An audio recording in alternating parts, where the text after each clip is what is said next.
वफाकी काबीना ने TLP को कलादम करार देने की मंजूरी दे दी। TLP को इंसदाद दहशतगर्दी कानून के तहत कलादम करार दिया गया। ज़राए के मुताबिक वजारत कानून 15 रोज़ में पाबंदी से मुतालिक रेफरेंस सुप्रीम कोर्ट में दायर करेगी।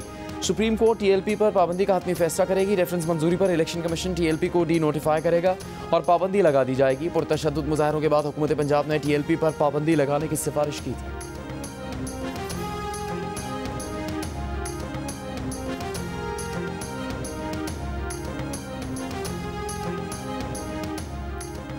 वज़ीर आज़म शहबाज शरीफ का 3 साल के लिए सनती और ज़राई शोबे को इजाफी बिजली 22 रुपये 98 पैसे फी यूनिट देने का ऐलान।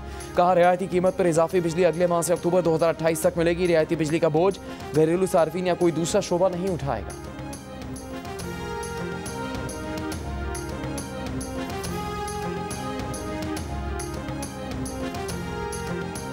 और IMF को विफाक की जानिब से गंदम की कम अज़ कम इमदादी कीमत मुकर्रर करने पर एतराज़। वज़ारत खुराक से गंदम पॉलिसी की तफसीलात मांग ली। वज़ारत खुराक के ज़राए का IMF के तहफ़्फ़ुज़ात दूर करने का दावा। कहा IMF को बता दिया गंदम की इमदादी कीमत फिक्स नहीं की, उन्हें समझने में गलती हुई।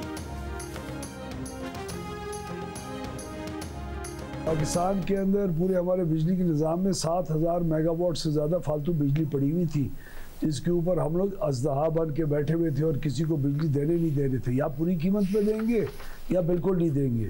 जब पूरी कीमत पे नहीं बिक रही, महंगी है, तो सस्ती करके दे दो। आवाम को ये चीज़ मुबारक हो। हमने पहले ही पिछले 18 महीने के अंदर 16 रुपये फ़ी यूनिट इंडस्ट्री के रेट के अंदर कमी कर चुके हैं। ये उसके बाद मज़ीद कमी है। हम ओवरऑल पूल के लिए और ज़राअत के लिए 10 रुपये फ़ी यूनिट का पहले से कमी कर चुके हैं अपने दौर के अंदर। इन 18 महीने में ये मज़ीद उससे कमी है।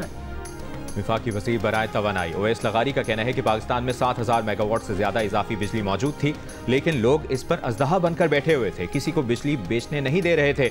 अब ये बिजली कम कीमत पर सनत और ज़राअत को दी जाएगी। ज़राई शोबे के लिए इजाफी यूनिट्स की कीमत 38 रुपये से कम करके 22 रुपये 98 पैसे, सनती शोबे के लिए 34 रुपये से कम करके 22 रुपये 98 पैसे फी यूनिट कर दी। उम्मीद है इस इकदाम से मईशत में बेहतरी आएगी। इस्लामाबाद में रीजनल ट्रांसपोर्ट मिनिस्टर्स कॉन्फ्रेंस, मुख्तलिफ ममालिक के वज़राए ट्रांसपोर्ट और आलमी इदारों के नुमाइंदे शरीक। नायब वज़ीर आज़म इसहाक डार ने शुरका से खिताब में कहा, पाकिस्तान इलाकाई राबतों को बढ़ाने में अहम किरदार अदा कर रहा है। इलाकाई रवाबित का फ़रोग़ इज्तिमाई तरक्की के लिए नागुज़ीर है। पाकिस्तान की शाहराहें इलाकाई राबताकारी में किरदार अदा कर रही हैं। हुकूमत रेल और रोड नेटवर्क्स को तरजीही बुनियादों पर फ़रोग़ दे रही है।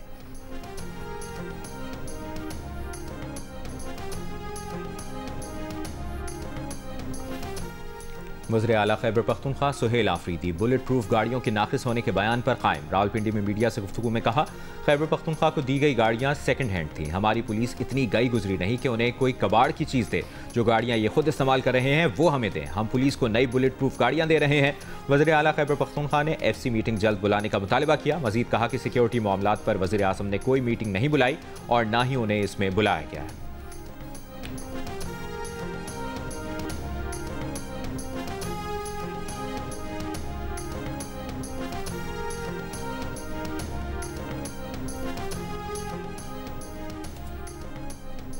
इस्लामाबाद हाई कोर्ट का सुप्रिंटेंडेंट अडियाला जेल को बानी PTI से मुलाकातों के ऑर्डर पर अमल दरामद का हुक्म। सुप्रिंटेंडेंट अडियाला जेल को हिदायत की, सलमान अकरम राजा जो फहरिस्त देंगे उनकी बानी PTI से मुलाकात कराई जाए। बानी PTI से जेल मुलाकातों की दरखास्तों पर समाअत का फैसला जारी। Chief justice Sarfaraz Togar, justice Arbab Mohammad Tahir और जस्टिस आजम खान पर मुश्तमिल बेंच ने हुक्म जारी किया। इस्लामाबाद हाई कोर्ट के लार्जर बेंच ने SOPs के मुताबिक बानी PTI से जेल में मुलाकातें कराने का हुक्म दिया था।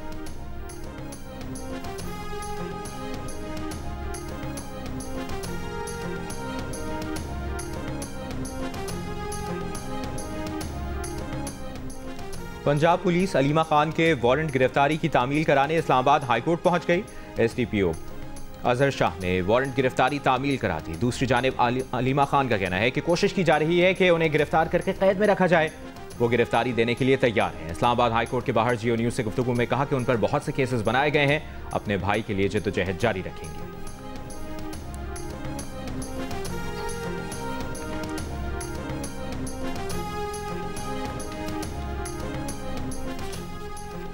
सखर मुल्तान मोटरवे M5 पर इकबाल की बढ़ती वारदातें। मुसाफिर गाड़ियों को 25 किलोमीटर आजमपुर रेस्ट एरिया से गुड्डू कश्मोर इंटरचेंज तक कच्चे के इलाके में सिक्योरिटी दी जाने लगी। DPO के मुताबिक मुसाफिर गाड़ियों को शाम 6 बजे से रात गए तक हर 1 घंटे बाद कॉन्वॉय के साथ आजमपुर रेस्ट एरिया में जमा करने के बाद गुजारा जाता है। पुलिस कॉन्वॉय से भोंग जमालदीन वाली, सादिकाबाद और माचका तक इलाका कवर किया जाता है। डाकुओं की मोटरवे पर फायरिंग और मुसाफिरों के बाके-बाद से किया जा रहा है। हैरत अंगेज तौर पर इसी मोटरवे पर जहां रात गए पंजाब पुलिस का कॉन्वॉय सिंध की हुदूद में मुसाफिर गाड़ियों को छोड़ता है, वहां से सिंध पुलिस का कॉन्वॉय फराहम नहीं होता। SSP अनवर खेतरान का कहना है कि सिंध में दाखिले के बाद घोटकी से सखर मोटरवे तक सफर महफूज है। गुट्टू इंटरचेंज से सखर तक पुलिस रेंजर्स का मुश्तरका गश्त रहता है।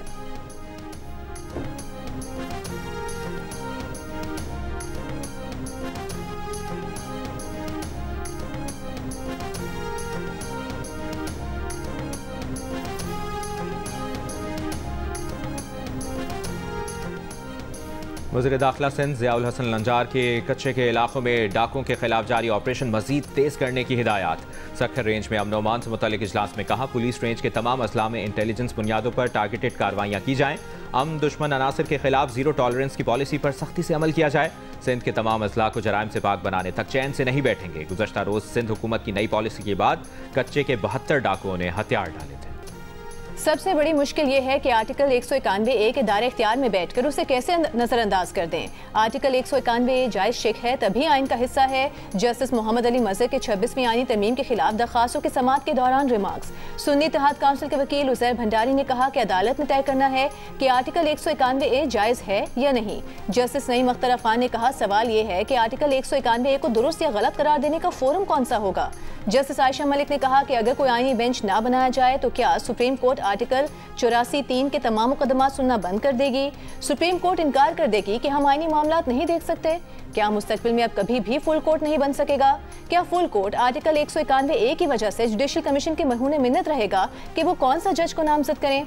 समाअत 10 नवंबर तक मुलतवी। आईनी बेंच के सरबराह ने कहा, 10 नवंबर को बेंच की दस्तयाबी पर मुकदमा मुकर्रर किया जाएगा।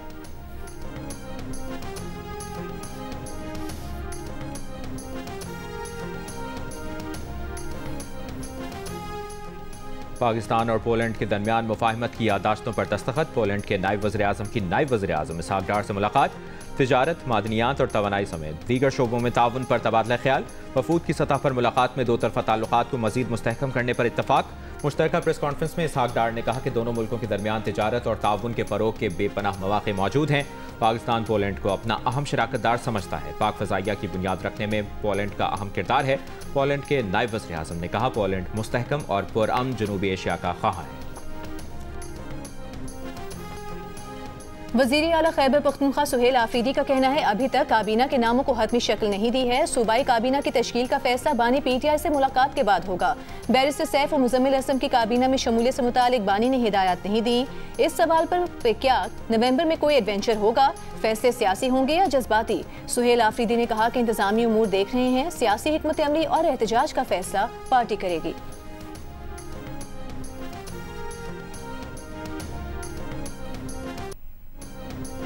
पंजाब की सीनियर वजीर मरियम औरंगजेब का कहना है कि स्मॉग के खात्मे के लिए स्मॉग कैनन एक वक्ती इलाज है। जहां एयर क्वालिटी इंडेक्स बढ़ा हुआ होता है, वहां स्मॉग गन से एक हल्की बारिश का माहौल पैदा किया जाता है। लेकिन स्मॉग के खात्मे के लिए स्मॉग की वजूहात का खात्मा करना होगा।